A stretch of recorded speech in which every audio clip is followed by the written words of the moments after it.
Dr. Cella here, and this is part 2 of the tough task of turning around a terrible team. And in part 2, we're going to discuss reading your way out. Part 1 was triple teaming your way out. When you're really bad, triple teaming your way out is the first thing you're going to do. The second thing you're going to do is read your way out. The way Air Force runs their offense is as soon as the player over the tackle comes down to take the dive, now they're in form to run the midline triple option. So when you're really terrible, what you're going to do is you're going to cancel the two defensive linemen from the guard out. So from a 2 technique out, you don't block them. You read them, you cancel them with the football so they can't make the play. So if you're really terrible, you think about why you're really terrible, and usually it starts up front with the defensive line. Now you're canceling the 2 play side defensive linemen. Pretty freaking neat, huh? Yeah. Well, here's how you do it. So the tackle and the guard are going to veer inside. One's going to block the backer. Whoever gets to him first blocks the backer. The next one gets to the safety. Realistically, it comes down to if he takes the dive, the guard blocks him, the tackle takes the safety. If he scrapes over the top, the tackle takes him, the guard ends up on the safety. You're going to get a double team with the center and the backside guard here on the A-gap defender. They're going to get their near knee in the crotch, near hand to the stomach, 4-inch northbound step. So you get a double team on the one remaining defensive lineman. This guy's out of the play because the splits are too big. He can't get to the ball. The tackle is going to block the spine of the guard. So in some ways, you actually get a triple team out of it. That's the beauty of the offense. The A-back is going to take 3 flat steps, step at 45 degrees, and get his left knee through the crotch of the overhang player, the run support player.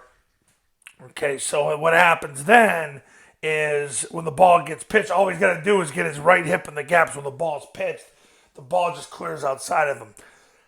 Navy and Army used to twirl him and then arc, because what that would do is it would get the timing going so that he didn't have to hold the block as long.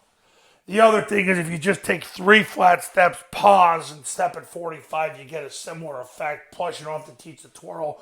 But a lot of people like to do it because of the element of misdirection. The receiver sprints up the field and he blocks the deep defender. If there's a strong safety, he'd block him. If there's an off corner, he blocks him.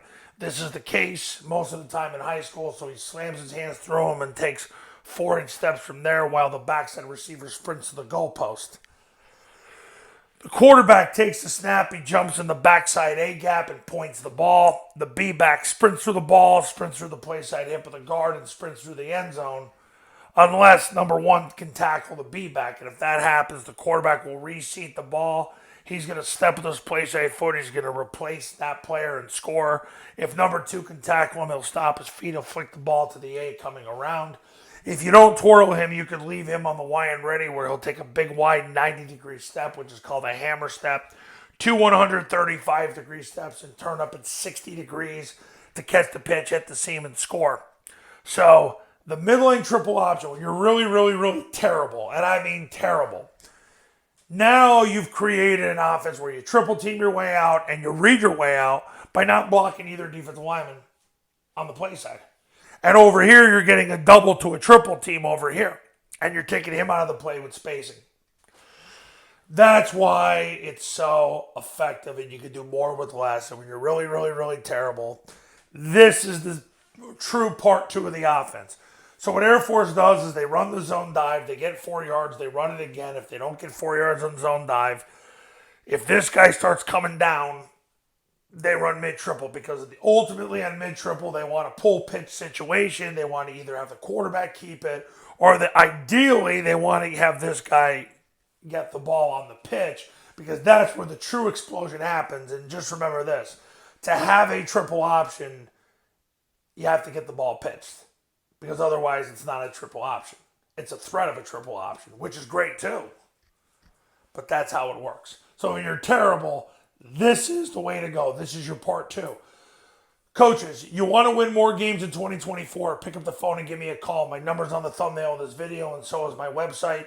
The Triple Option Football Academy and Triple Option Football Academy camps are going to show you how. Go to tripleoptionfootball.com/testimonials, where you can see all the success stories that have come out of the camps and the academy. Been helping people for the last 13 years win big, and I can help you, but you got to pick up the phone and call me today. See you in the next video. Talk soon.